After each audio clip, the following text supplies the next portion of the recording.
33편부터 같이 읽도록 할게요. 전우 전사님이 막 그 히브리어 강의해 가시면서 너무 좋은데? 전원희 목사님. 네. 이게 이 깎아내려고 하는 의지가 자꾸 있어서 오늘 아침에 저희 집사람한테 혼났어요. 전우 전사님이 없는 동안 했더니 목사님 이래서 제가 쉽지 않아요. 그죠? 그 저희 목회팀이 전우 전사님한테 히브리어를 배워요. 지금 1년 반 동안 화요일 날 배우고 있어요. 이 구약 전공하신 분이라 각자 전공하는 사람마다 전공 분야마다 배우는 언어가 달라요. 그래서 구약을 전공하신 분은 히브리어, 신약을 하신 분은 헬라어 배우시고, 저희 같이 이제 윤리학이나 이런 기타 상담학이나 이런 교육학 하시는 분들은 뭐 다른 외국어를 배웁니다. 뭐 독일어라든지 선택 하나씩을 해야 되는데, 어쨌든 제가 그 히브리어 강의 여러분, 그래서 김진삼 목사님 제자라 아마 그 강의가 더 잘 와닿았다고 생각하고요. 오늘은 33편부터 같이 42편까지 제가 연말까지 마치고, 여러분 그 시편이 몇 편으로 이루어졌죠? 1편에서 150편. 네. 그 중에 5개로 나눠졌다 그랬죠. 그래서 1권, 2권, 3권, 4권, 5권. 왜 그렇게 됐다고 설명드렸죠? 너무 오래됐나요?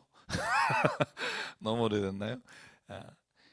여러분 모세 오경이 5권이잖아요. 그리고 이걸 토라라고 부르고, 이 5권이 가장 권위 있는 성경이고, 그래서 시편도 한 권으로 엮을 때 5권으로 엮어서 마치 모세의 토라 경전과 같은 권위를 부여하기 위해서 나눴을 것이다 생각하고요.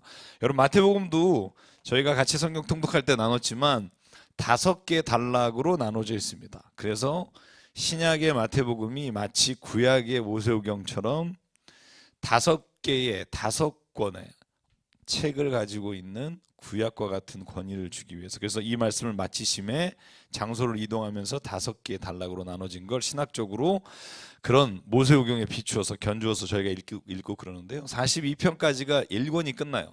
1편부터 여러분 1, 2편만 빼고는 3편부터 다 다윗의 시편이잖아요. 그죠? 그래서 42편까지 하고 시편을 쭉 하면 힘들어 하시는 분이 있어서 여러분 한번 11, 12월에 한번 의견 나누면서 다음에 어떤 주제를 하고 다시 2권으로 넘어갈지, 아니면 여러분이 뚝심이 세서 쭉 갈지 같이 결정했으면 좋겠고요. 33편도 다윗의 시편입니다. 42편까지 계속 다윗의 시를 읽도록 하겠습니다. 오늘 이 33편 읽으면서 저희들에게 하나님께서 주시는 또한 음성을 듣게 되기를 간절히 원하고요. 자, 저와 함께 1절부터 9절까지 같이 읽겠습니다. 시작. 제가 먼저 읽을게요. 의인들아, 너희는 주님을 생각하며 기뻐하여라. 정직한 사람들아, 찬양은 너희가 마땅히 해야 할 일이다.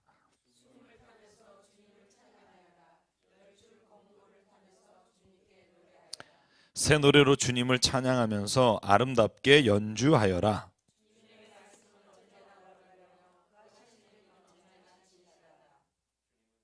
주님은 정의와 공의를 사랑하시는 분, 주님의 한결같은 사랑이 온 땅에 가득하구나.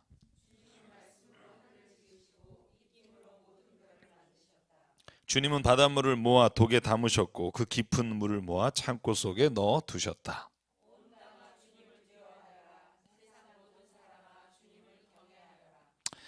같이 읽죠.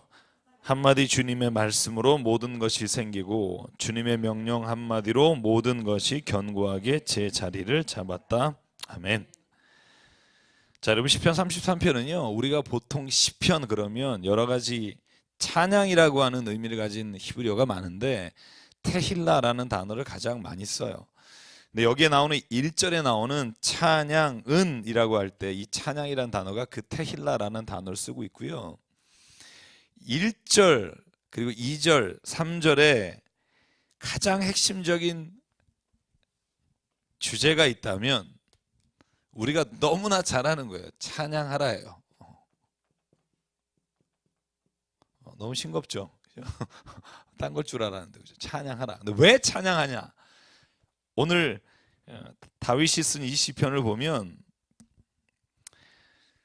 하나님께서 의로운 사람, 정직한 사람만이 하나님의 성전 안에 들어올 수 있다고 시편은 말해요. 여러분 그래서 기억하십니까? 우리가 읽은 앞에 시편에 보면 성전 문지기가 성전에 들어갈 때 묻는 질문들이 나오잖아요. 당신은 거짓말 하셨습니까? 당신은 하나님 앞에서 죄진 것 없으십니까? 그러면 네 하면 들어가고 네라고 말하지 못하면 못 들어가고. 시편의 말씀을 빌어보면 성전 안에 들어가는 것이 쉽지 않았다라고 하는 걸 알 수 있어요. 그래서 그 성전에 남자밖에 특별히 못 들어가지만 제사하고 회개하고 다시 정결 예식을 행하고 그러면 이제 성전 안에 들어갈 수 있게 되는데, 하나님을 오늘 33편에 보면 찬양하라. 그런데 어떤 것 가지고 찬양하냐? 수금과 검은고를 가지고 찬양하라. 새 노래로 주님을 찬양하라. 여러분 제가 새 노래의 의미가 뭐라고 말했죠? 새 노래?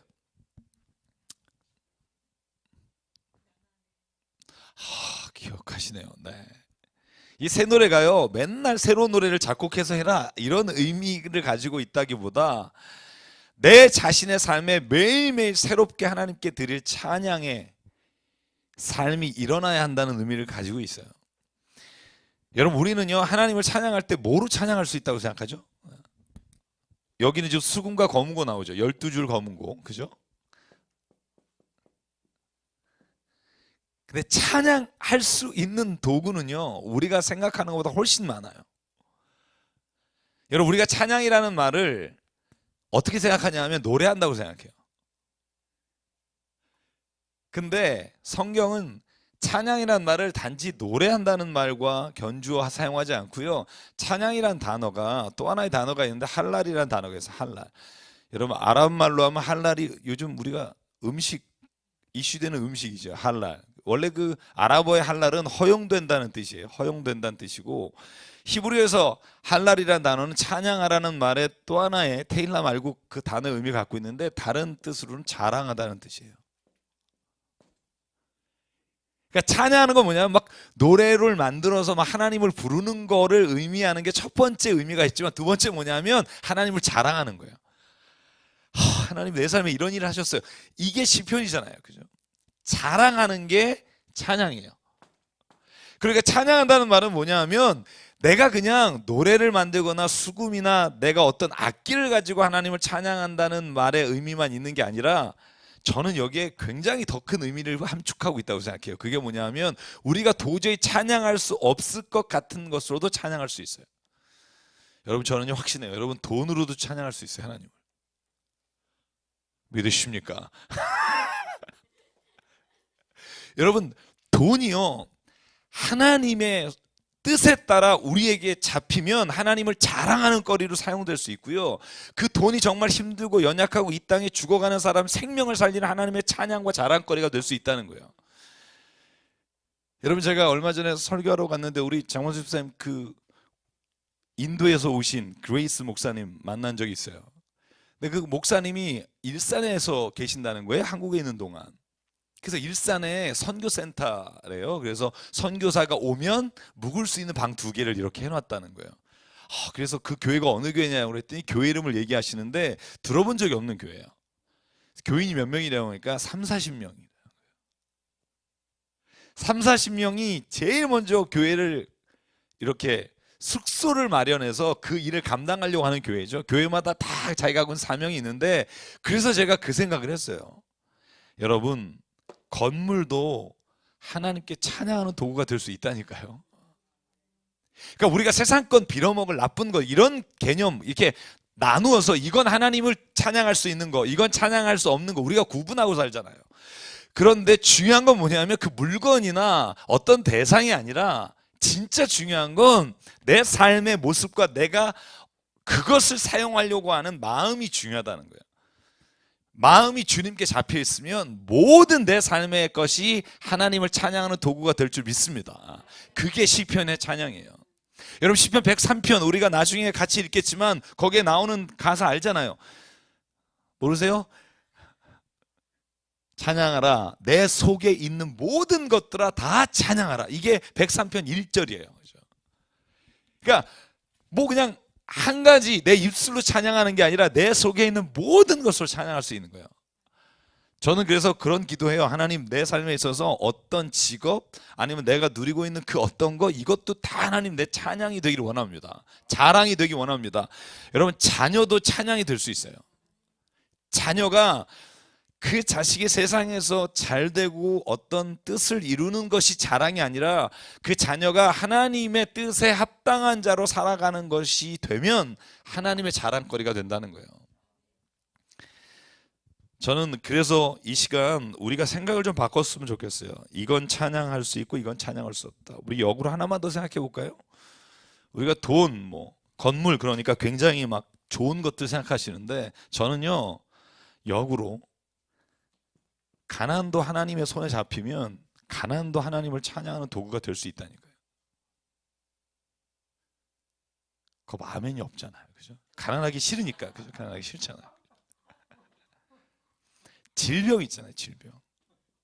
병 걸리면 하나님을 찬양할 수 있는 어떤 힘을 잃어버렸다고 생각하죠. 저는 질병 가운데도 하나님을 찬양하는 사람이 너무나 많다는 것을 제가 병원에서 확인하고 살아요.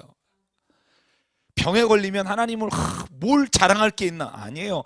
저는요 멀쩡하고 육신 사지가 멀쩡한데도 불구하고 세상 가운데 하나님을 찬양하는 게 아니라 저주하며 사는 사람이 있고, 병에 들어 더 이상 살아갈 용기와 힘이 없으며 얼마 남지 않았다고 하는 사람도 하나님을 찬양하고 사는 사람이 있어요.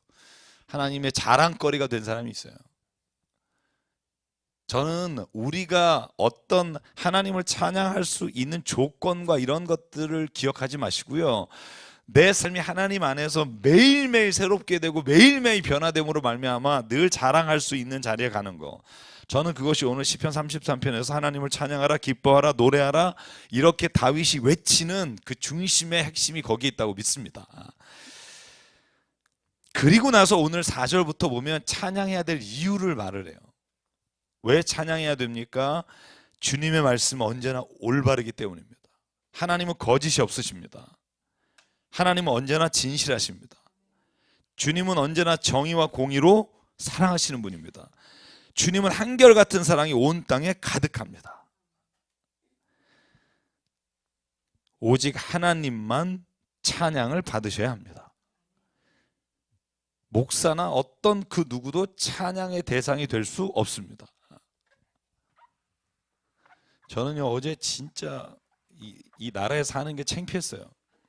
여러분 어땠는지 모르겠으나 정말 저는 제발 아니었기를 기도하고 있었는데,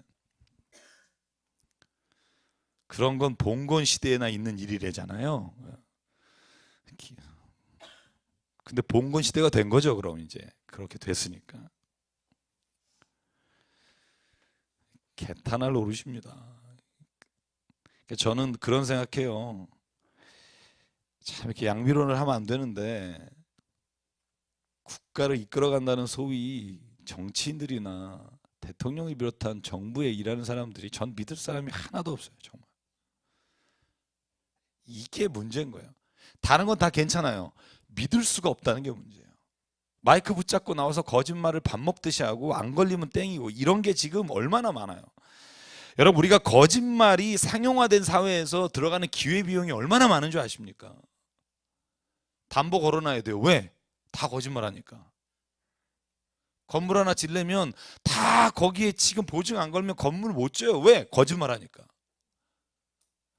누가 나에게 이런 말 하더라고요. 강남에 벤츠나 외제차를 끌고 다니는 사람 중에 60%는 다 사기꾼이다. 사기를 치지 않고는 여기서 월세 내고 건물을 유지할 수가 없다. 가장 위대하신 분이 저에게 얘기해 주셨어요. 택시기사 아저씨. 제가 택시 탔더니 그 얘기 하시더라고요. 이러면서. 근데 정말이에요. 여러분, 그리스도인만큼은 세상에서 그리스도인이 있다 그러면 거짓말 안 한다. 그죠? 지금 감옥에 가 있는 모든 법조계에 비리 있는 사람 다 기독교인이에요. 제가 오늘 어느 목사님 만나는데 그 중에 한 분 면회 가신대요. 왜냐하면 그 위에 목사님이 가라 그래서. 내가 이름 대면 다 아시는 분이에요. 다 교인, 장로님, 안수 집사님. 저는 그래서 이제 말할 수가 없어요. 뭐라고? 왜냐하면 제가 드릴 말씀이 그거예요. 우리도 거짓말하면서 아무렇지도 않잖아요. 저 자신한테도 하는 말이에요. 그걸 마음 아파하고 회개하는 사람이 있고, 기회를 잘 넘어갔으면 땡이다라고 생각하는 사람이 있는데, 적어도 기독교인은 가슴이 아프고 회개하는 자리에 가야 된다는 거예요. 그러면 하나님이 세상을 바꾸신다고 저는 믿어요. 기독교인 200만, 아니 뭐 그 중에 반의 반만 정말 그것에 하나님의 뜻을 구하면, 겸비하여 주에게 무릎 꿇으면 주께서 바라보시고 이 땅을 구원하신다는 거죠. 그냥 좀 허망한 마음으로 오늘 지내고 있습니다. 앞으로 어떻게 나라가 될지 모르겠습니다만, 6절에서 9절은요, 하나님이, 우리가 찬양하는 하나님이 어떤 하나님이냐? 하나님은 이 세상을 창조하셨다는 거예요. 우리가 아까 읽은 말씀이 그거죠. 주님은 말씀으로 하늘을 지으셨고, 입김으로 별을 만드셨고, 바닷물을 모아 독에 담으셨고, 깊은 물을 모아 창고 속에 넣어두셨다. 온 따가 주님을 두려워하라. 세상 모든 사람들아 주님을 경외하여라. 한마디, 주님 말씀으로 모든 것이 생기고 주님 명령 한마디로 모든 것이 견고하게 제 자리를 잡았다. 결론이 뭐예요? 하나님이 창조하셨다는 게 잘 보시면요, 와, 하나님 창조하셨다, 어머 아름다워라. 어머 나를 이렇게 창조하셨구나, 너무나 좋다. 여러분 이거 좋아요. 근데 창조는요, 뭐하고 연결되냐면 하나님을 두려워하는 것과 연결돼요. 여러분 성경 읽어보십시오. 하나님 천지를 창조하시고 우리를 창조하셔서 너무 좋은 거예요. 자녀 삼아 주셨어요. 그런데 그래서 두려워요. 왜? 말씀으로 한마디로 지으신 분이 말씀 한마디로 우리를 무너뜨릴 수 있는 분이기 때문에 두려워요. 그분은 정의와 공의를 행하시며 진리 가운데 살기를 원하시는 분이기 때문에 두려운 거예요. 경외하다는 단어가요, 이런 의미예요. 두려워요. 너무 두려워요. 그런데 마음이 끌려요. 이럴 때 경외한단 말을 써요. 여호와를 경외하는 것이 뭐의 근본이다? 지식의 근본이다. 그 경외라는 단어가 그거예요. 마치 여러분 그랜드 캐니언 가보셨어요? 네, 저 사진으로 봤어요. 저도 사진만 봤어요. 나이아가라 폭포 봐보셨어요? 사진으로 봤어요. 네, 저도. 아, 비디오로. 아, 저보다 낫네요. 무슨 말이냐면, 그랜드 캐니언이나 나이아가라를 이렇게, 만약에 내가 그랜드 캐니언 위에 딱 섰다고 생각해 보세요. 그 절벽 위에. 그러면 두렵잖아요. 그러면서 뭐가 나와요? 와, 하나님 앞에 있으면 그렇다는 거예요. 하나님이 너무나 거룩하신 분이기 때문에 그 앞에 선 사람은 두려워요. 그런데 두려우면서도 그게 그래서 도망가고 싶은 게 아니라, 와, 하나님이 함께 하시면 이렇게 좋구나. 이렇게 하나님을 두려워하지만 그에게 마음이 끌리는 거, 이게 경외하는 마음이에요. 하나님이 천지를 창조하셨어요. 나를 만드셨어요. 그걸 내가 믿음으로부터 뭐가 시작되냐면, 와, 나 진짜 끝나게 멋있다. 이렇게 고백도 하고, 또 하나는 뭐냐면, 하나님 앞에서 숨길 게 없구나. 그런 고백들이 같이 가는 거죠. 여러분, 그래서 하나님의 창조를 믿는 사람은 하나님을 두려워해야 하고요. 하나님이 말씀으로 창조하셨다는 것을 믿고, 그러므로 우리에게 말의 능력을 주신 하나님께서 우리에게 원하는 게 있어요. 우리의 말도 하나님의 창조적 능력에 쓰임 받는다는 거예요. 그러므로 함부로 거짓말하지 말라. 함부로 말을 사용하지 말라. 이것이 오늘 또한 우리에게 주시는 하나님의, 저는 명령이라고 생각합니다. 여러분 입으로 주로 뭐 하세요? 제가 한번 여쭤보죠. 뭐 입으로 주로 뭐 하세요? 제가 아는 사람 딱 두 가지만 해요. 밥 먹고 필요한 거 말하고. 근데 저는 하나님 우리에게 입을 주셨을 때 하나님이 가장 원하시는 게 뭘까? 성경에 보면 제가 깨달은 게 있어요. 그게 뭐냐면, 하나님은 우리의 입술로 누군가를 축복하길 원하신다니까요. 여러분, 예수께서 제자들을 보내실 때요, 마태복음 10장도 그렇고 누가복음도 마찬가지고요, 70인의 제자를 보내시거나 12명을 보낼 때 뭐라고 말해요? 네가 어디를 가든지 그 집에 축복해라. 평안을 빌어라. 그러면 그 집에서 그걸 받아들이면 그 집이 복을 받고 평안을 얻을 것이나, 그 집이 받지 않으면 그 복이 너에게 올 것이다. 그러니까 어느 집에 가서든지 제일 먼저 해야 되는 게 뭐냐면 평안을 빌고 복을 비는 거예요. 그래서 이스라엘 사람들이 만날 때마다 인사하는 게 뭐예요? 샬롬이에요. 이스라엘 성지에 가면 2018년에 가기를 기도합니다. 현재 신청자가 16분이라 아직 14분이 더 차야 돼요. 외부에서 가겠다 하시는 분 10명이 넘어서 제가 우리 교회 30명만 되면 가기로 추진하려고 하는데, 이스라엘 가보면요 그냥 샬롬이에요. 그냥 인사, 샬롬, 평안을 비는 거예요. 복을 비는 거. 근데 입으로 정말 평안을 비는 일이 많으세요? 하루를 한번 써보세요. 내가 말하는 걸. 내가 평안을 비는 게 많으세요? 다른 사람에게 푸념하거나 불평하거나 욕하는 게 많으세요? 아까 제가 말했죠. 거짓말하지 말라고. 여기다가 아까 썼잖아요. 거짓말하지 말자 이렇게. 예? 어.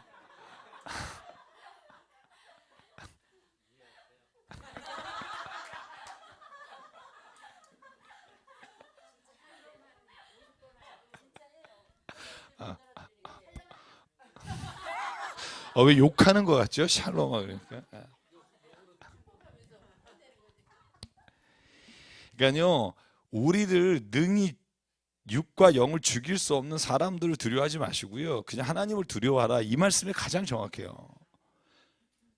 사람은 내가 필요하면 나에게 잘해주고, 내가 필요하면 나를 칭찬하고 하지만, 매일매일의 삶이 하나님 앞에 서게 되면 우리의 삶에서 하나님께서 바른 길로 인도하실 뿐만 아니라 실수를 하지 않고 수치를 당하지 않도록 해주신다니까요. 하나님은 창조주 하나님이십니다. 그리고 10절부터 오늘 33편이 말하는 게 뭐냐면, 창조하시고 내버려 두시는 분이 아니라 역사를 주관하시는 분이십니다. 10절하고 12절 읽어볼까요? 시작.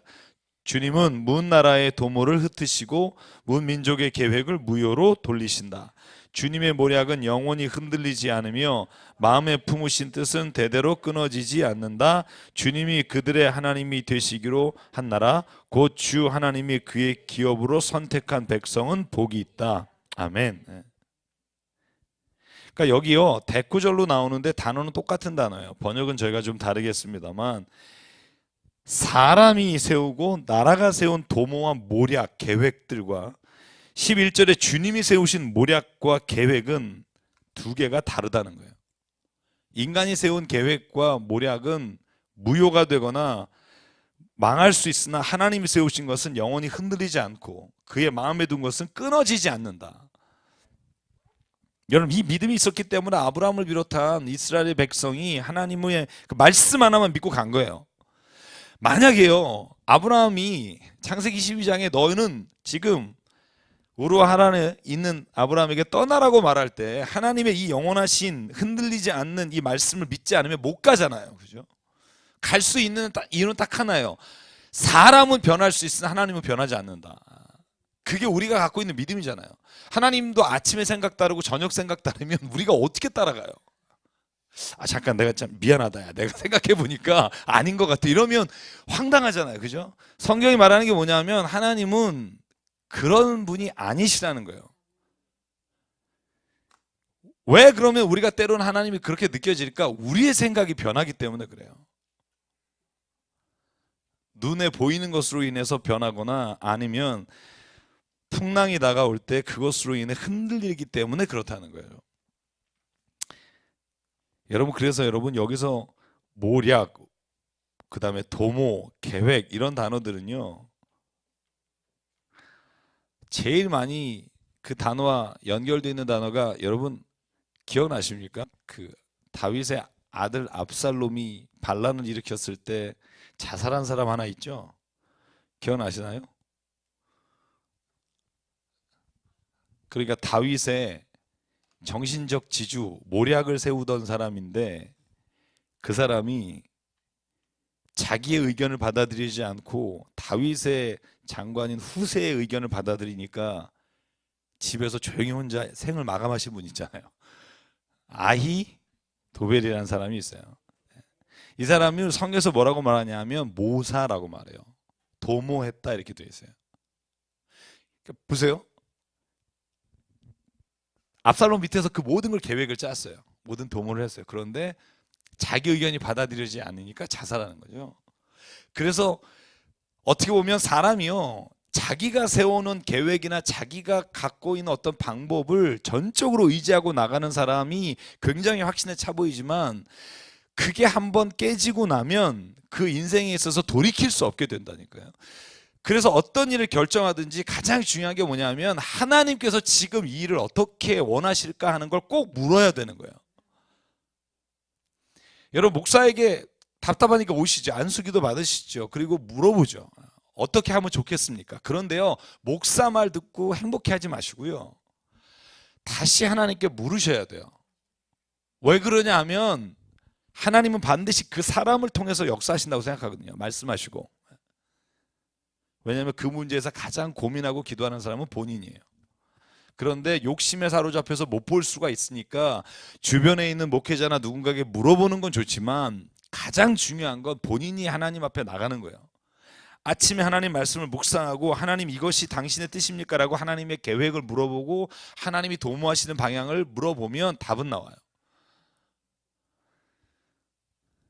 그러면 실수가 없어지거나 적어질 수 있다는 거죠. 자, 세 번째 볼까요? 13절. 하나님은 역사만 주관하시는 게 아니라 한 개인 개인을 살펴보시는 분이십니다. 13절부터 15절 같이 읽죠. 시작. 주님은 하늘에서 굽어보시며 사람들을 낱낱이 살펴보신다. 계시는 그곳에서 땅 위에 사는 사람을 지켜보신다. 주님은 사람의 마음을 지으신 분, 사람의 행위를 모두 아시는 분이시다. 아멘. 여기 세 단어가 나와요. 본다, 본다, 본다. 굽어본다, 살펴본다, 지켜본다. 이 다 히브리어에서 완료형이에요. 여러분, 히브리어에서의 완료형은 어떤 의미냐면 과거부터 지금까지 쭉 하셨다는 거예요. 그러니까 하나님은 지금만 우리를 관심 갖고 보시는 게 아니라 처음서부터 지금 모든 순간마다 하나님은 우리를 쭉 보고 계셨다는 거예요. 한 번도 눈을 돌리신 적이 없다. 그리고 마지막에 모든 것을 아신다. 두렵잖아요. 모든 것을 아신다. 여러분, 제가 여기 나오기 전에 그냥 나오는 건 아니에요. 제가 여러분의 모든 걸 보고 있다 나와요. 이 CCTV로 이렇게 사람이 오셔서 식사 끝날 때쯤 제가 나와요. 여러분이 뭐 했는지 다 알아요. 제가 CCTV 세계를 보면서 이제 다 오셨구나, 식사하셨구나 이렇게 제 핸드폰으로 보고 나와요. 세상이 무섭다니까요, 여러분. 근데 그거 안 써놓으면 안 되니까 밖에다 붙였어요. CCTV 작동 중입니다. 이걸 안 쓰고 하면 그것도 불법이에요. 그래서 재우 형제가 다 이렇게 밖에다 붙였죠. 뭐 이렇게 두려워하세요? 여기서 뭐 하신다고 또 뭐 하셨겠어요? 식사하셨지. 그냥 뭐 할 건 또 별로 없더만 뭐. 그죠? 근데 한 가지 안타까운 건 소리를 안 해놔서 제 욕을 하는지 칭찬하는지 못 들어서 그게 좀 궁금하지만.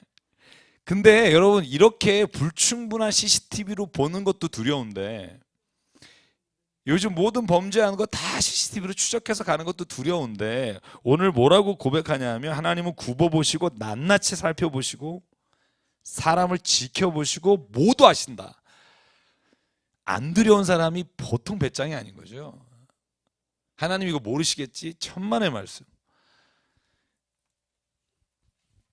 여러분, 여기서 15절에요. 주님은 사람의 마음을 지으신 분이라는 이 짓다라는 단어 있죠. 이 단어가 분사형으로 쓰이면, 그러니까 이 짓다가 명사형 어미로 바뀌면, 명사형으로 사용되면 어떤 단어가 되냐면요, 잘 보실래요? 구약에서 나오는 토기장이에요. 그러니까 사람의 마음을 지으셨다, 이 말은 뭐냐면 토기장이가, 여러분, 이런 그릇을 만들 때 자기 마음에 지금 이거에 대한 디자인이 있을 거 아니에요. 그리고 이걸 어떻게 쓸 거니까 손잡이 이렇게 만들어야 되겠다, 이런 게 있을 거 아니에요. 하나님이 우리를 아시는 게 어떤 정도냐 하면 토기장이가 지금 이 토기 그릇을 만들어서 이걸 아는 것처럼 우리를 아신다는 거예요. 쉽게 말하면 너보다 내가 더 잘한다는 거예요. 너에 대해서.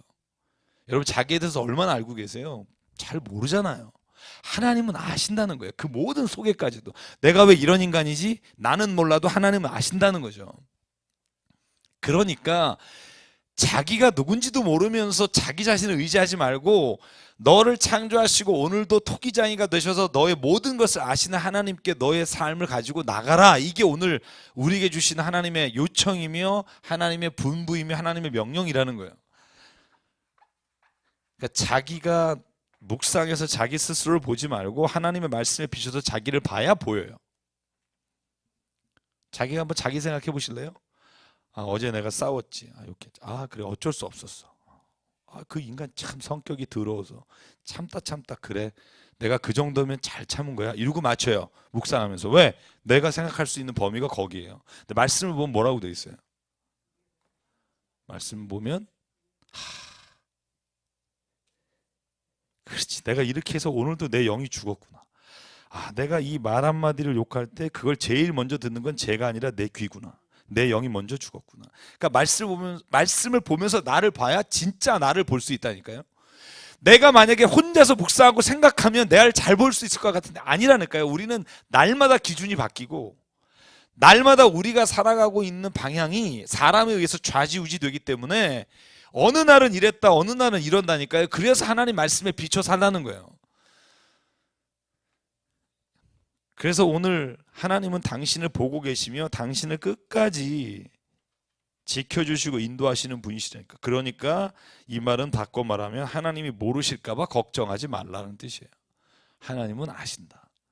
그러니까 우리의 나쁜 행위를 보시면서 얘가 뭐 잘못했나 보시는 것 때문에 지켜보시는 게 아니라 우리의 필요와 우리의 간구와 우리가 하나님 앞에 간절히 원하는 게 뭔지를 오늘도 아시니까 염려하지 말고 그냥 그 길을 걸어가면 하나님께서 너의 삶에서 동반자가 돼주신다는 거예요. 여러분 그렇게 가십시오. 그래서 오늘 16절에서 19절에는 이런 고백을 하는 거예요. 우리를 구원하시는 분은 하나님밖에 없습니다. 나이가 나를 구원할 수가 없고 문 나라와 많은 군대가 세상을 구하는 게 아닙니다. 우리 16에서 19절까지 읽을까요? 시작. 군대가 많다고 해서 왕이 나라를 구하는 것이 아니며 힘이 세다고 해서 용사가 제 목숨을 건지는 것은 아니다. 나라를 구하는데 군마가 필요한 것은 아니며 목숨을 건지는데 많은 군대가 필요한 것은 아니다. 그렇다. 주님의 눈은 주님을 경외하는 사람들을 살펴보시며 한결같은 사랑을 사모하는 사람들을 살펴보시고 그들의 목숨을 죽을 자리에서 건져내시고 굶주릴 때에 살려주신다. 아멘.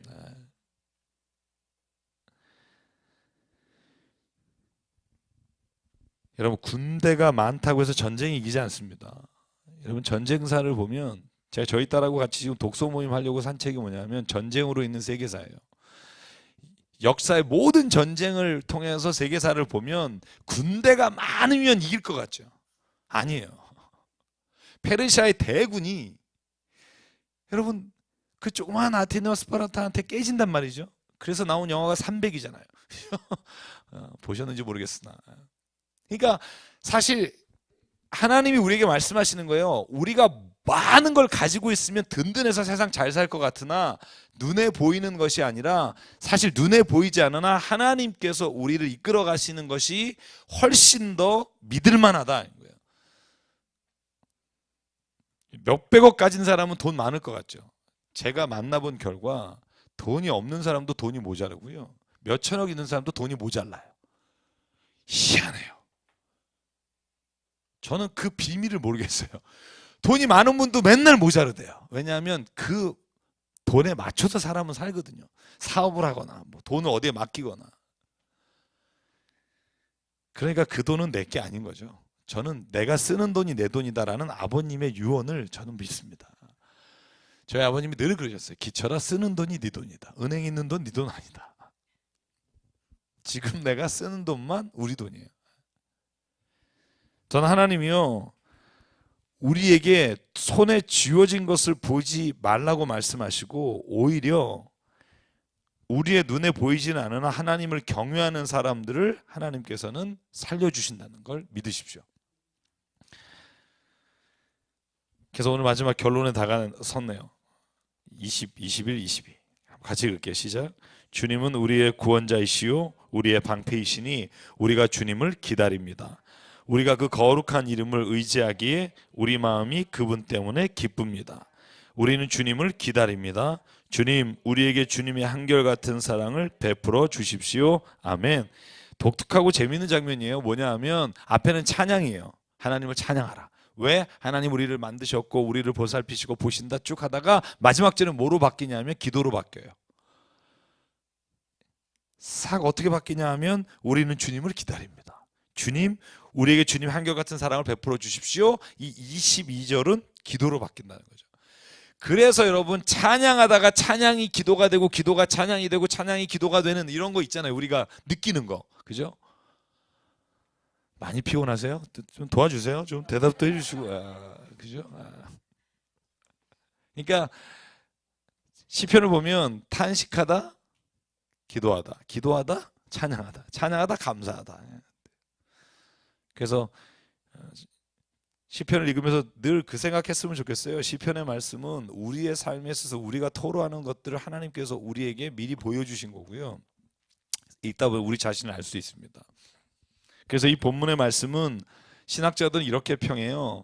이방 민족이 쳐들어왔을 때 그들을 물리친 후에 하나님을 찬양한 시편이라고. 이 시편을 읽는 이유는 중간중간에 나오는 군대가 많다고 승리하는 게 아니고 하나님께서 지켜주시는 것에 대한 말씀이 고백이 있기 때문에 그런 시편이라고 생각합니다. 34편만 오늘 한 번 더 할게요. 네. 제가 얼마나 서 있을 수 있을지 모르겠으나 아니요, 지금은 전혀 안 힘들고요. 이전보다 더 건강해진 느낌이에요. 참 시합니다. 네. 시편 34편은 진짜 독특해요. 여러분 히브리어 성경을 좀 보여드리고 싶은데 시편 34편은요 히브리어가 알파벳 순서대로 우리나라 말로 하면 가나다라. 그러니까 1절은 가, 2절은 나로 시작하고 3절은 다로 시작하고. 히브리 알파벳 22개잖아요. 그런데 바브라고 하는 게 하나가 빠지고 페라고 하는 그 알파벳이 하나가 더 들어가서 22개는 맞춰서 이걸 보면 너무 예뻐요. 알레프로 시작해서 벳, 김멜, 달렛, 해, 바브, 사인 이렇게 쭉. 바브는 빠지고 사인 이렇게 쫙 순서대로 되어 있어요. 근데 재밌는 게 뭐냐면 마지막 절이 마지막 알파벳이 뭐냐면 타브란 단어인데 이 타브라고 하는 알파벳 말고 또 하나를 썼어요. 페라는 동사. 여러분 좀 어려운 얘기일지 모르지만 그냥 1절과 제가 말씀드렸죠. 이거 기억하십니까? 히브리인이 쓰는 히브리어 성경과 우리가 쓰는 우리 성경이 절이 달라요. 왜냐하면 제목으로 나와 있는 거 있잖아요. 우리가 절이 없이. 이 본문의 제목은 뭐라고 돼 있죠? 아비멜렉 앞에서 미친 척하다가 쫓겨나서 지은 시라고 돼 있죠. 히브리어 성경은 이게 1절이에요. 우리가 지금 가지고 있는 1절이 거기는 2절이에요. 그래서 히브리어 성경을 비교해서 같이 보시면 안 돼요. 처음에 히브리어 성경 찾아서 읽을 때 너무 다른 게 왜냐하면 나는 지금 5절하고 5절을 비췄는데 다른 거예요. 근데 거기는 그러니까 6절이 되겠죠. 그래서 여러분이 그걸 찾아보실 리는 제가 별로 없다고 생각하지만 요즘 또 워낙 관심 있는 분이 많아서. 그래서 보시면 여러분 1절이 알레프잖아요. 그래서 알레프고요.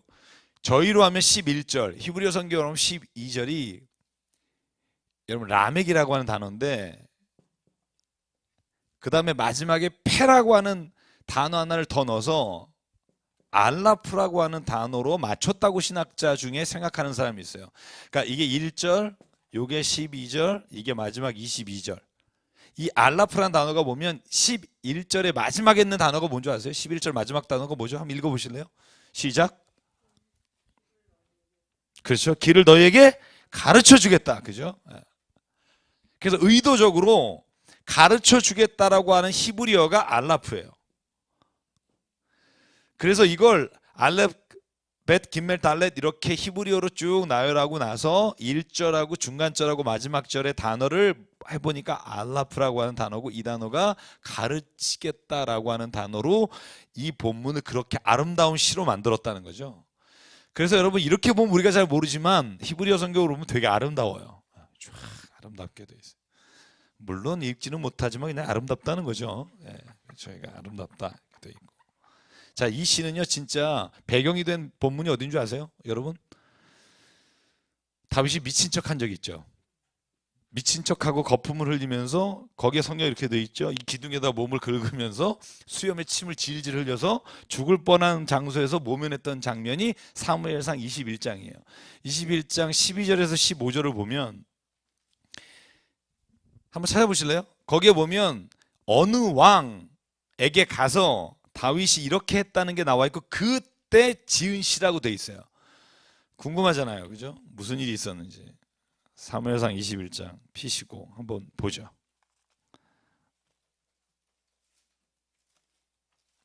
자, 사무엘상 21절 12절 같이 한번 보겠습니다. 읽어볼까요?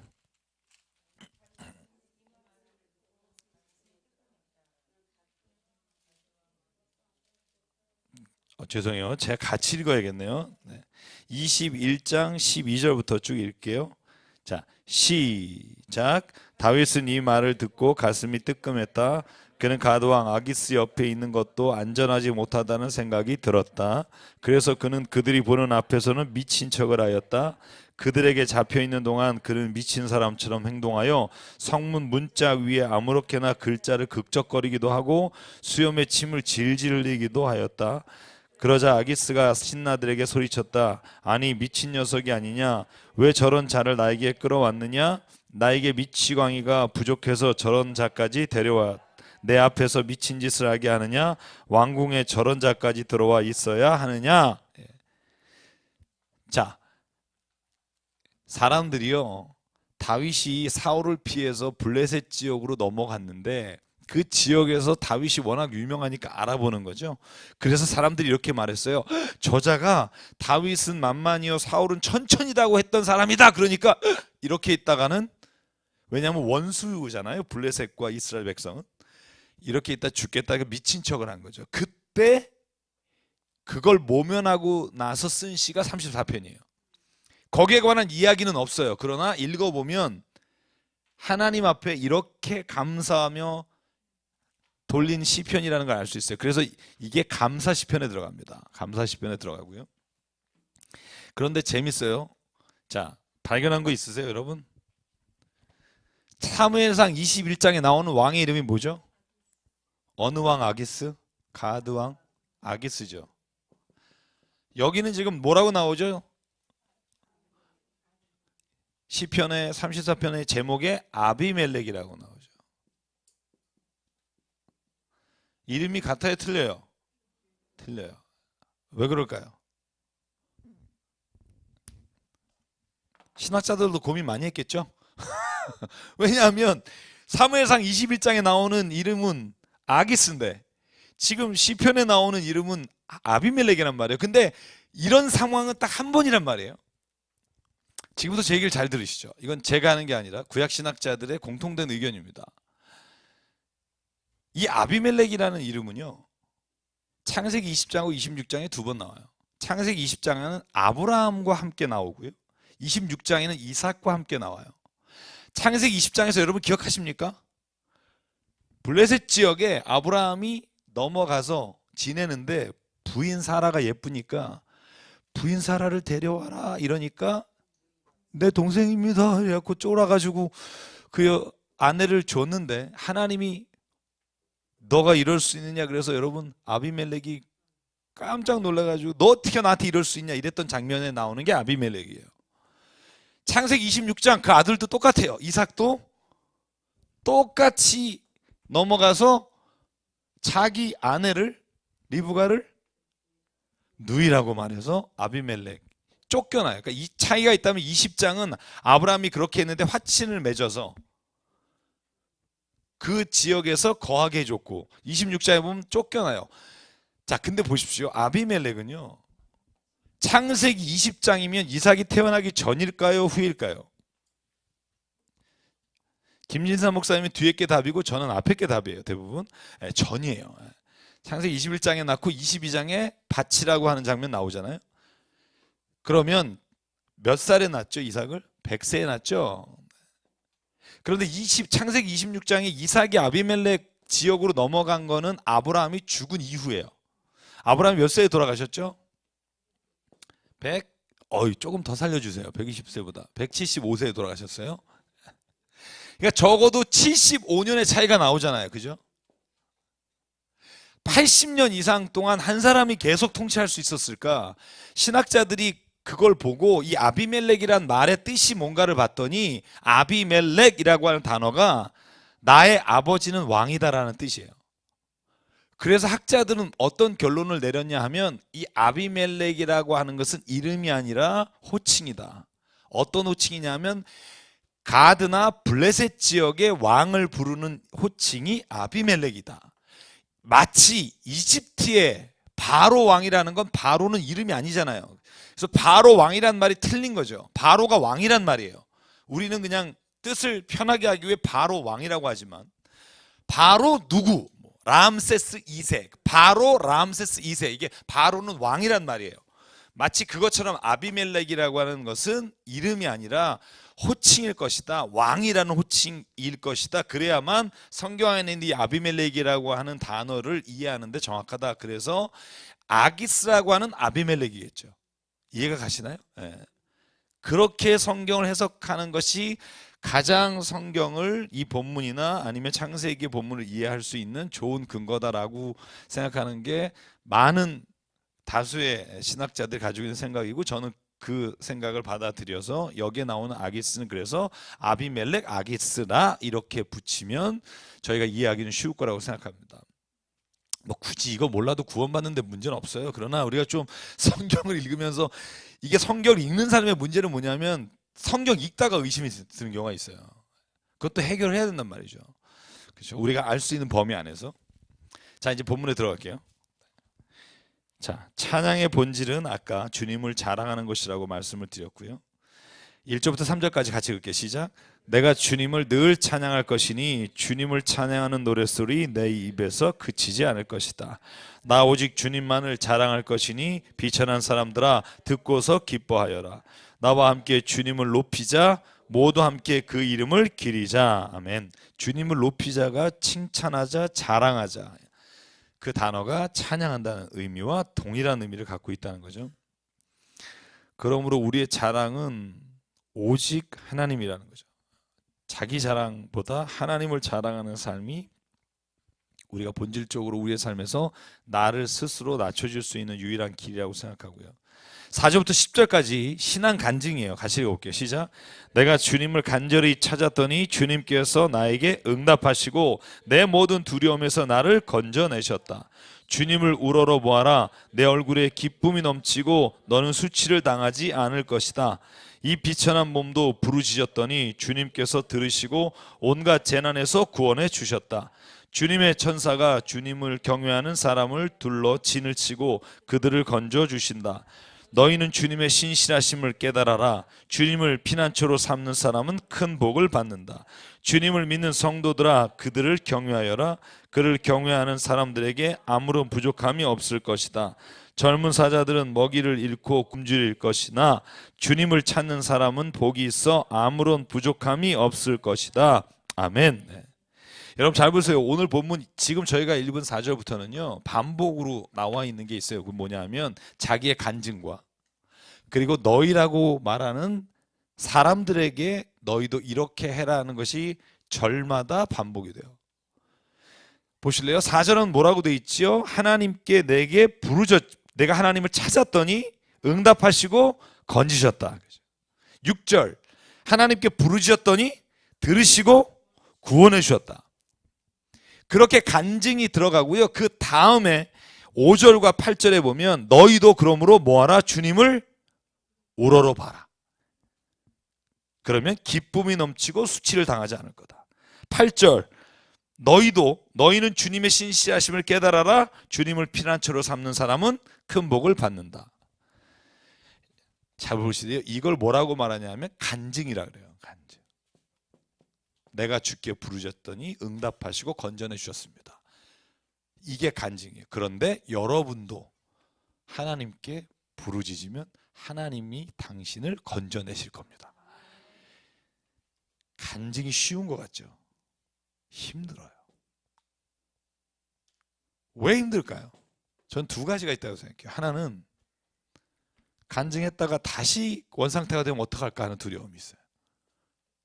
나는 변화됐어요. 그런데 그 다음 주에 또 똑같이 죄 지어서 힘들어. 그러면 그 다음부터 간증이 잘 안 돼요. 또 하나가 뭐가 있을까요? 간증이 어려운 이유. 뭐가 있을까요? 성경에 보면 간증이 힘든 이유가 뭐가 있을까요? 나한테는 그렇게 됐는데 저 사람에게 된다는 확신이 없을 때 간증하기가 어려워요. 제가 왜냐하면 나는 이렇게 했어. 그런데 너는 글쎄 너는 한번 잘 생각해봐.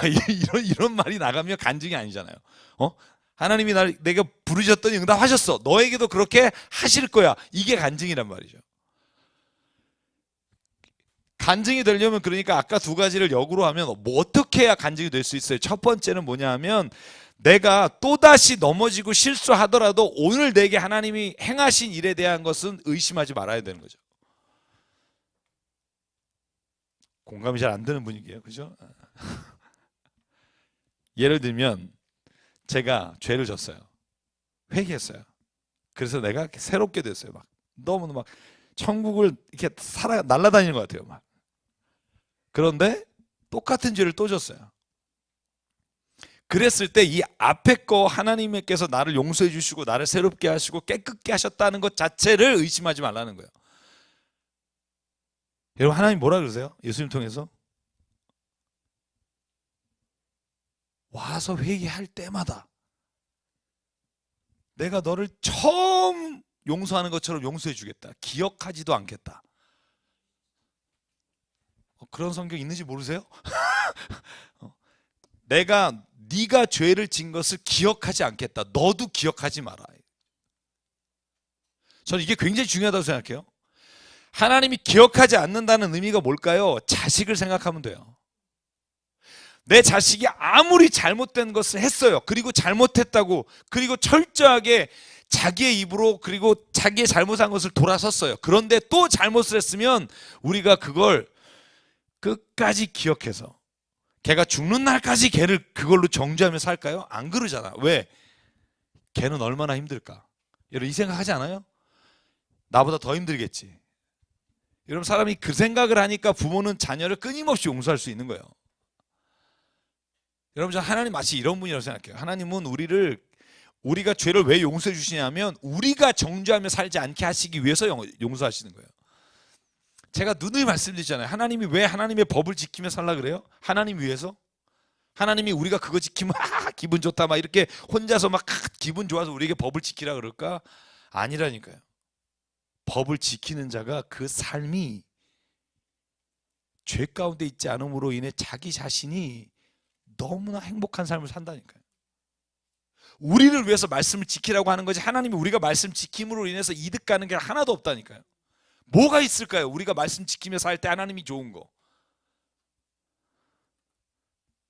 한번 있으면 얘기해 보시죠. 제가 아무리 생각해도 없어요. 하나님은 우리가 죄 안 짓는다 그래서 하나님이 좋을 건 없어요. 죄 짐으로 인해 인간이 지고 가야 돼. 그 많은 수많은 죄책감과 수많은 사람을 만날 때 우리 자신의 불안함과 이런 것들을 하나님 말씀을 지킴으로 인해 너희가 자유하게 되기를 원하시기 때문에 말씀대로 살라고 하는 거지. 하나님이 좋은 건 없어요. 그렇죠. 자식이 그렇게 될 때 흐뭇한 거, 그죠? 여러분 그래서 저는요 사실 저도 간증을 잘 이렇게 내 삶에서 했으니까 당신에게도 하나님 그 일을 이루실 겁니다. 잘 못하는데 제가 요번에 아픈 이후로 제가 간증을 좀 많이 해야겠다는 생각했어요. 제 삶에서 그냥 보통의 대화 중에도 하나님 함께 하십니다. 걱정하지 마십시오. 인도해 주십니다. 이 말을 왜 못하나 봤더니 두려운 거예요. 저 사람에게 그게 안 되면 나를 원망하지 않을까? 기도하면서 기도했으니까 나을 거야 이렇게 말해야 되는데 기도했으니까 이제 병원 한번 가보세요 이렇게 된단 말이죠. 왜냐하면 이게 사람 마음이 그렇다니까요. 믿음으로 선포하고 고백하고 이루실 분은 하나님이시다. 그걸 인정하자는 거죠. 제가 오늘 34장에서 가장 중요하고 가장 오랜 시간 묵상하면서 준비한 부분이 11절부터 14절이에요. 저는 이게 저에게 제일 눈에 와닿았던 부분이에요. 같이 한번 읽어볼까요? 시작. 젊은이들아 와서 내 말을 들어라. 주님을 경외하는 길을 너희에게 가르쳐 주겠다. 인생을 즐겁게 지내고자 하는 사람, 그 사람은 누구냐? 좋은 일을 보면서 오래 살고 싶은 사람, 그 사람은 또 누구냐? 내 혀로 악한 말을 하지 말며 내 입술로 거짓말을 하지 말아라. 악한 일은 피하고 선한 일만 하여라. 평화를 찾기까지 있는 힘을 다하여라. 아멘. 그 다음부터는 의로운 사람에게 하나님께서 함께 하시고 악인은 하나님께서 그를 그냥 두지 않으신다라는 악인과 의인에 관한 지혜에 관한 말씀이 나오는데요. 저는 11절과 14절이 왜 제게 마음을 확 찔렀냐면 제가 여러분에게 한번 말씀드린 적 있죠. 리차드 도킨스라고 하는 사람이 영국에 있는 모든 버스에 자기를 자비를 들여서 2층 버스에 이런 말 썼다고 했어요. There is no God. Enjoy your life. Probably라는 단어가 가운데 있지만 하나님 없으니까 인조이하고 살아라. 이제 이걸 자기 돈을 들여서 영국의 모든 버스에, 제가 사진도 보여드렸어요. 잘 보세요. 근데 오늘 이 본문은요, 그와 반대인 거예요. 야, 즐기고 싶니? 인생을 인조이하고 싶니? 11절이 그거잖아요. 안 보이세요? 인생을 즐겁게 지내고 싶니? 인조이하고 싶니? 그러면 악한 일을 하지 마라. 하나님과 함께 해라. 여러분, 세상에는요, 이 가치관이 충돌해요. 하나님이 없으면 인조이할 수 있다는 사람과 하나님을 믿기 때문에 인조이할 수 있는 인생이 있어요. 저는 이 두 가지가 신앙이라고 생각해요. 이 두 가지의 차이가 신앙이에요.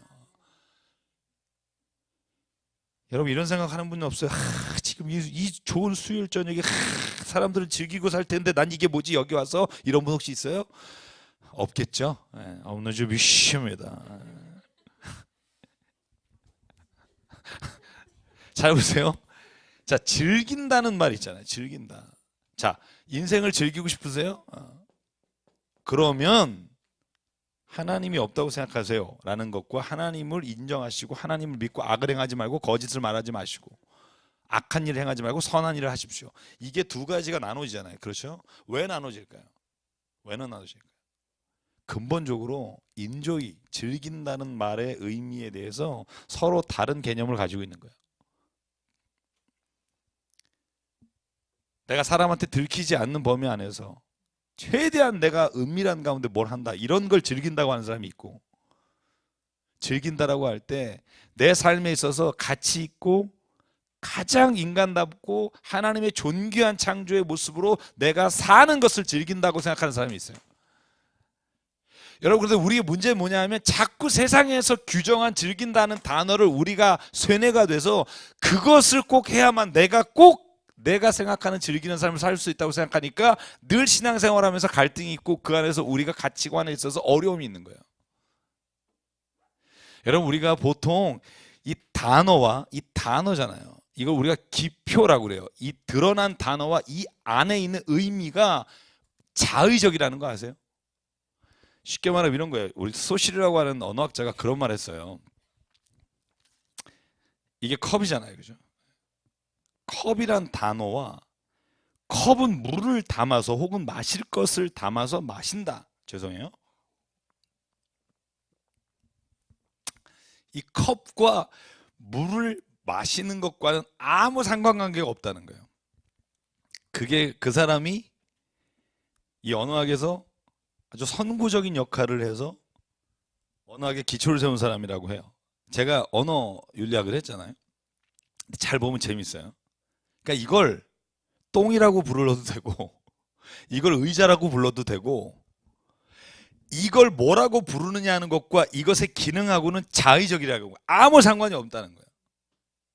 근데 이게 물건만 그런 게 아니라 모든 우리의 개념과 단어들도 그렇다는 거예요. 즐긴다, 논다, 이런 말을 우리는 논다라고 할 때 우리가 사회적으로 문화적으로 논다 그럴 때 일 안 하고 그냥 뭐라고 해야 되죠? 뭐 이건 노는 거, 그걸 논다라고 우리가 모두가 다 같이 생각하고 있다니까요. 그런데 그 사람의 말을 빌면 논다라는 단어는 문화적으로 만들어진 거지 결코 그것이 옳은 개념인지 아닌지는 아무도 모르는 거예요. 그걸 시니피에 그래서 기표 기의라고 말해요. 드러나는 표현과 그 안에 있는 의미가 완전히 자의적이라 그걸 어떻게 붙이느냐에 따라 가치관이 달라지는 거예요. 요즘 친구들은 다 노는데 나는 여기서 뭐 하고 있는 거야, 이런 말 하잖아요. 그죠? 여러분, 일하는 게 논다고 생각해 보세요. 내가 다른 사람들이 노는 개념과 나이트 가서 놀고 하는 개념을 그게 논다라고 하는 단어라고 하고 생각하지 말고 내가 지금 여기서 주의 말씀을 준비하고, 저는 이거 제가 어제 누군가 저한테 묻더라고요. 설교하러 갔더니 부흥회하러 갔더니 집사님께서 목사님 목회하는 거 재밌으세요? 그러시는 거예요. 여러분, 이 재미가 뭔 단어일까요? 재미. 그럼 제가 뭐라 그래야 돼요? 재미 되게 없어요. 이렇게 말해야 되나요? 전 재밌어요. 근데 이 재미라는 단어를 제가 생각하는 단어 개념과 그분이 생각하는 단어가 다르다니까요. 나는 그 시간에 다른 데 가서 허망한 시간을 보내는 것보다 이게 재밌다니까요. 신앙이 뭐냐 하면 다른 사람이 규정해 준 삶의 가치와 의미를 따라가는 게 아니라 하나님께서 내게 주신 새로운 의미를 가지고 그 단어를 만들어가는 게 저는 신앙이라고 생각하고 그게 가치관이라고 생각해요. 교회 다니는 게 얼마나 재밌어요. 바꿔 생각해 보세요. 왜 교회를 안 나오고 어디 가서 골프 치면 재밌고 여기는 재미없지만 나와서 그냥 뭐 안 하면 또 찝찝하니까 일주일만. 얼마나 재밌어요. 정환이가 나와서 노래하죠. 성가대 찬송하죠. 옆에 인사하다 보면 별의별 사람 다 있죠. 뭐 이게 여러분 재미라고 하는 단어, 즐긴다, 논다, 여러분 이 개념 자체를 세상이 주는 개념으로 우리가 자꾸 따라가지 말고 우리가 신앙 안에서 하나님이 주시는 창조의 원리와 창조된 자로서의 믿음과 확신이 있다면 그 개념을 바꾸시면 여러분 우리가 사는 장소가 천국이에요. 매일 즐기는 삶이에요. 아, 그럼요. 여러분을 받아주는 데가 어디 있어요, 요즘 저녁에. 다 출입 금지예요. 이 정도 나이 드시면 지금 갈 수 있는 데가 옛날에 콜라텍이라도 있었지 요즘은 뭐 아무 데도 없어요. 그러니까 아니 권사님, 아니 제 순수한 권사님께 죄송합니다. 제가 네. 그러니까 우리가 생각을 바꾸면 우리의 삶에 있어서 많은 부분들이 다른 사람과 비교하지 않고 내 삶에서 가장 좋은 것들 누리며 살아갈 수 있다는 거예요. 여러분 오늘 저는 이 말에 대해서 저에게는 정말 이렇게 막 꽂혔어요. 인조이란 단어가 보세요. 악한 말을 하지 않는 게 진짜 인조이 하는 거예요. 거짓말 하지 않은 게 인조이 하는 거예요. 악을 피하고 선을 행하는 게 인조이 하는 거예요. 여러분 이렇게 생각해 본 적 있어요? 없다니까요. 악을 행하지 않고 거짓말 안 하고 막 선을 행하는 거 힘들지만 지켜야 될 거다. 여러분 이게 우리 안에 있잖아요. 이거 진짜 뭐 그렇지만 이렇게 살아야 되니까 이런 생각 갖고 있잖아요. 근데 오늘 시편의 기자 다윗은 뭐라고 말하냐 하면 이거가 진짜 내가 인조이하고 즐기는 거다. 이 선을 베풀 줄 알고 베푸는 게 얼마나 인조이하는 거냐. 생각을 바꾸면 삶의 방향이 달라지고요. 저는 그게 제일 중요하다고 생각해요. 제가 요즘 연구하고 있는 분야가 그쪽이에요. 가치관 쪽이에요. 그래서 요즘 심리학 쪽에 생각을 좀 많이 하고 보는데 제가 어쩌다 어른이라는 걸 보고 김경일 박사님 책을 요즘 굉장히 많이 보고 있어요. 사람의 멀티태스킹이라는 말이 있잖아요. 그게 불가능하다고 하시는 분이에요. 멀티태스킹은 없다. 나와서 강의하시는 거 들으셨나요? 나는 세 가지를 다 할 줄 알아. 거짓말이라는 거죠. 실험을 통해서 나왔어요. 그래서 그 실험 결과를 가지고 얘기하시는데 멀티태스킹이 아니라 세 가지를 빨리 나눠서 할 수 있는 능력이 있는 것뿐이지 한꺼번에 세 가지 못하는 거야. 어느 누구도. 그걸 아주 막 자세하게 풀어서 그 책 사서 이렇게 봤더니 아, 그 실험한 것들을 보니까 맞는 말이더라고요. 그래서 여자분들이 남자보다 멀티태스킹 많이 하다 그러잖아요. 그렇죠? 전화 받으면서 애 보면서 음식하잖아요. 그죠? 남자는 그거 하나도 제대로 못 하는데. 그죠? 근데 사실 이걸 나눠서 하는 능력이 발달했을 뿐이에요. 이거 할 땐 이거 전혀 모르고 이거 할 때 이거를 볼 수 있는 사람은 없어요. 그게 인지과학에서 보는 인지적 한계예요. 그러니까 그분이 단호하게 말하더라고요. 멀티태스킹 잘한다고 자랑하지 말고 하나 잘해라 뭐 이러면서. 근데 하나를 쭉 하는 게 힘드니까 여러 개를 동시에 분산적으로 하는 것이 효율적일 수는 있으나 한꺼번에 하는 건 아니다. 뭐 이런 얘기를 해요. 자, 오늘 이제 마지막 절은 15절부터 마지막 절은요. 의인과 악인의 끝이 하나님이 어떻게 끝내시는가요? 마지막으로 이 얘기만 드리죠. 여러분 이 세상이 끝이라고 생각하십니까? 그렇게 생각하면 우리는 제일 불쌍한 자입니다. 이게 고린도전서 15장에서 사도 바울이 고백하는 거예요. 다만 이 세상뿐인밖에 없다고 생각한다면 우리 그리스도인의 세상이 가장 불쌍한 자라. 왜냐하면 이 세상도 못 즐기고 하나님의 나라도 즐기지 못하고. 그러므로 그리스도께서 부활의 첫 열매가 되신 것처럼 우리의 모든 삶에 있어서 부활의 주님을 바라보며 우리의 삶을 하나님의 나라에 초점을 두고 가면 여기에서의 삶도 우리에게는 축복이 된다는 거죠. 그래서 저와 여러분이요 오늘 요 말씀만 15절부터 마지막까지 읽고 마칠 텐데 저는 좀 그 생각을 했으면 좋겠어요. 우리의 삶에 있어서의 기준이 뭔가? 그 기준이 정말 행복한 건가? 행복한 겁니다. 악을 행하지 않는 것 자체가 행복한 겁니다. 그게 즐기는 거고요. 우리 15절부터 마지막 22절까지만 읽고 마치겠습니다. 시작. 주님의 눈은 의로운 사람을 살피시며 주님의 귀는 그들이 부르짖는 소리를 들으신다. 주님의 얼굴은 악한 일을 하는 자를 노려보시며 그들에 대한 기억을 이 땅에서 지워버리신다. 의인이 부르짖으면 주님께서 반드시 들어주시고 그 모든 재난에서 반드시 건져주신다. 주님은 마음 상한 사람에게 가까이 계시고 낙심한 사람을 구원해 주신다. 의로운 사람에게는 고난이 많지만 주님께서는 그 모든 고난에서 그를 건져 주신다. 뼈마디 하나하나 모두 지켜주시니 어느 것 하나도 부러지지 않는다. 악인은 그 악함 때문에 끝내 죽음을 맞고 의인을 미워하는 사람은 반드시 마땅한 벌을 받을 것이다. 주님은 주님의 종들이 목숨을 건져주시니 그를 피난처로 삼는 사람은 정죄를 받지 않을 것이다. 아멘. 제가 기도하겠습니다.